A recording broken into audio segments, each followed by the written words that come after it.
Tres leyendas de terror de Veracruz. La mulata de Córdoba. En la antigua ciudad de Córdoba, en Veracruz, se contaba la leyenda de una mujer de excepcional belleza. Su piel, un tono canela perfecto, la hacía brillar entre las demás mujeres del pueblo. Era conocida como la mulata de Córdoba, y tenía la capacidad no solo de curar enfermedades con sus brebajes y hierbas, sino también de invocar las tormentas más temibles con solo chasquear los dedos.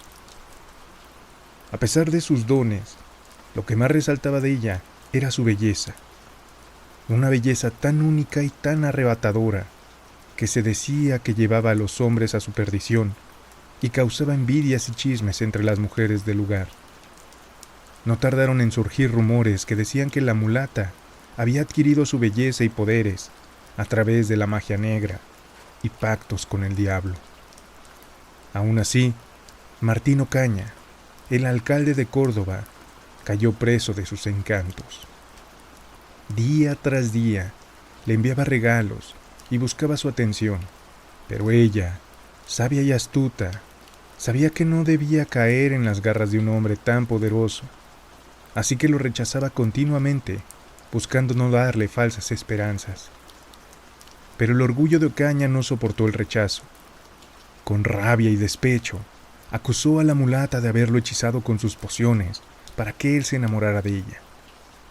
En esos tiempos, tales acusaciones eran tomadas muy en serio. Sin más juicio que la palabra del alcalde, la Inquisición se llevó a la mulata y la encerró en frías y húmedas celdas de San Juan de Ulúa. Las acusaciones contra la mulata crecían como una bola de nieve. Las envidias y rencillas del pasado hicieron que muchos se sumaran a acusarla. Fue sentenciada a morir en la hoguera, quemada en leña verde para que su muerte fuera lenta y dolorosa. Una lección para todos aquellos que osaran practicar las artes oscuras y lo pensaran dos veces. La noche antes de su ejecución, con la desesperación en su mirada, la mulata pidió a un custodio un simple pedazo de carbón. El hombre, conmovido por la situación y pensando que no había peligro alguno, accedió. Al amanecer, cuando el carcelero fue a buscarla, encontró un dibujo magnífico de un barco en la pared de la celda. Estaba tan detallado y bien hecho que parecía listo para zarpar. Asombrado, le dijo a la mulata lo impresionante que era su obra. Ella, con una sonrisa enigmática, le preguntó si el barco necesitaba algo más. El carcelero, todavía sorprendido, respondió: «Solo que navegue». En ese preciso instante, la mulata saltó hacia el dibujo. El barco y la mujer se fusionaron, y ella desapareció, dejando solo un rastro de brisa marina en la celda.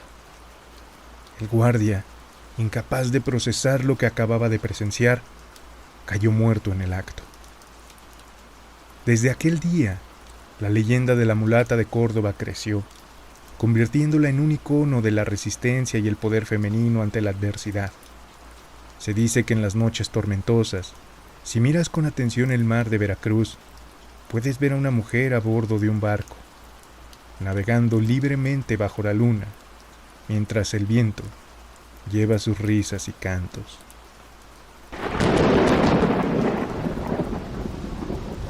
La sirena de Orizaba. En la misteriosa ciudad de Orizaba, entre las leyendas y mitos que los ancianos susurran en las frías noches, se encuentran la historia del hombre y la sirena de Orizaba. Hace muchos años, un joven lugareño conocido por su valentía solía caminar todas las noches por la orilla de la laguna. Una de esas noches, mientras la luna reflejaba su resplandor sobre el agua, vio emergir de la profundidad a una hermosa mujer con una deslumbrante melena negra. Aunque su belleza era indiscutible, en lugar de piernas, tenía una brillante y escamada cola de pez. Quedó hipnotizado, pues jamás había visto criatura tan cautivadora. Ella, con una voz dulce, Le pidió que la tomara a cuestas y la llevara a la iglesia de Santa Gertrudis. Le explicó que había sido maldecida y solo al entrar en el sagrado recinto podría liberarse y volver a su forma original. A cambio de su ayuda, le prometió riquezas que ningún hombre había visto jamás, pero le advirtió que bajo ninguna circunstancia debía mirarla mientras la llevaba.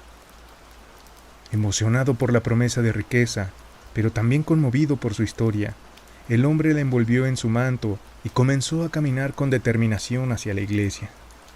Cada paso parecía multiplicar el peso de la sirena.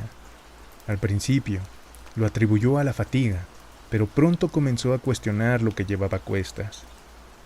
A medida que se acercaba a la iglesia, escuchó susurros que se convirtieron en gritos, risas siniestras y llantos desesperados. Los sonidos oscuros llenaban la noche y el terror se apoderó de él. Cada paso era una tortura y la iglesia parecía estar cada vez más lejos. El peso de la sirena se volvía insoportable. No pudo más. A pocos metros de la iglesia, la curiosidad y el miedo lo superaron. Giró su cabeza lentamente y, para su horror, la hermosa sirena se había transformado en una criatura deforme, con ojos vacíos y piel desgarrada. Asustado, la lanzó al suelo y corrió hacia la iglesia. Llegó de milagro solo para contarle al padre lo que acababa de suceder. Días después, falleció entre fiebres y delirios. Sus familiares encontraron su cuerpo sin vida, con una expresión de terror en su rostro.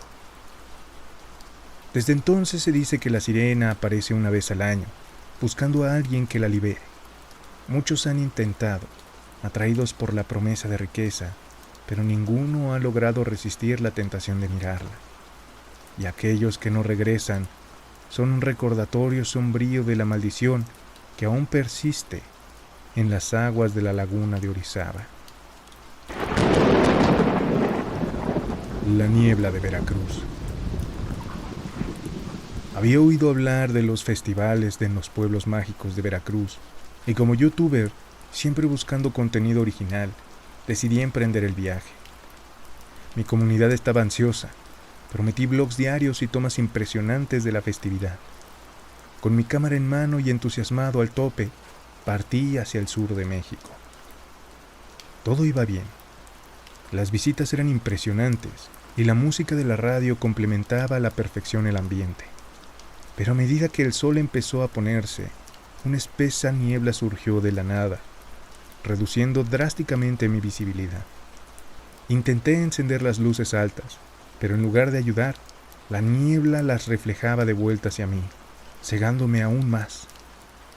Por un momento, consideré detenerme y esperar a que la niebla se disipara, pero mi ansia de llegar al pueblo y empezar con las grabaciones me hizo seguir adelante. Con el paso del tiempo, el camino se volvió menos familiar y el sonido de la radio fue reemplazada por estática. Y entonces, la inevitable pesadilla de todo conductor. Mi auto comenzó a jadear y el indicador de gasolina parpadeó. Me había quedado sin combustible. Me estacioné a un lado del camino. La niebla era tan densa que apenas podía ver unos centímetros más allá de mi ventana. Saqué mi cámara e intenté grabar, pensando que podría ser una especie de blog espontáneo sobre mi situación, pero al encenderla, lo que vi a través de la lente me dejó sin aliento. Siluetas oscuras, moviéndose en la distancia, acercándose lentamente. Guardé silencio, tratando de escuchar más allá de la estática de la radio, y lo oí. Voces cantando en un dialecto que jamás había escuchado. Un lamento ancestral que parecía surgir de la misma tierra. Las figuras estaban cada vez más cerca. Podía distinguir rostros vagamente humanos, pero distorsionados, con ojos vacíos y bocas que se movían al ritmo de aquel extraño canto. El pánico me inundó. Intenté encender el auto una y otra vez, con las esperanzas de que por algún milagro arrancara y pudiera escapar. Las figuras ya estaban casi tocando mi coche. Podía sentir sus voces resonando en mi pecho. Finalmente, en un acto desesperado, decidí salir corriendo cámara en mano. Corrí sin mirar atrás. La niebla parecía perseguirme, envolviéndome con su frío manto. Los cantos aumentaban en intensidad y las figuras no cesaban en su persecución. Y luego, todo se volvió oscuro.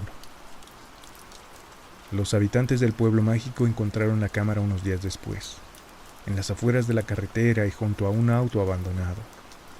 El contenido de los videos mostraba un recorrido por el camino, la aparición de la niebla y las aterradoras figuras cantantes. Pero del joven youtuber no había rastro. La última grabación mostraba el rostro del joven, desencajado y aterrorizado, antes de que la cámara cayera y todo quedara en negro. La desaparición del youtuber se convirtió en leyenda, y aquellos videos se compartieron por todo el mundo como el testimonio final de un viajero que se cruzó con lo desconocido.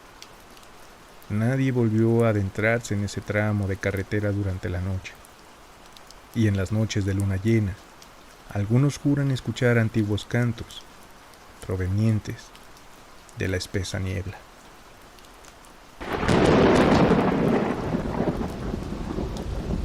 Soy Chris Doherty. Buenas noches.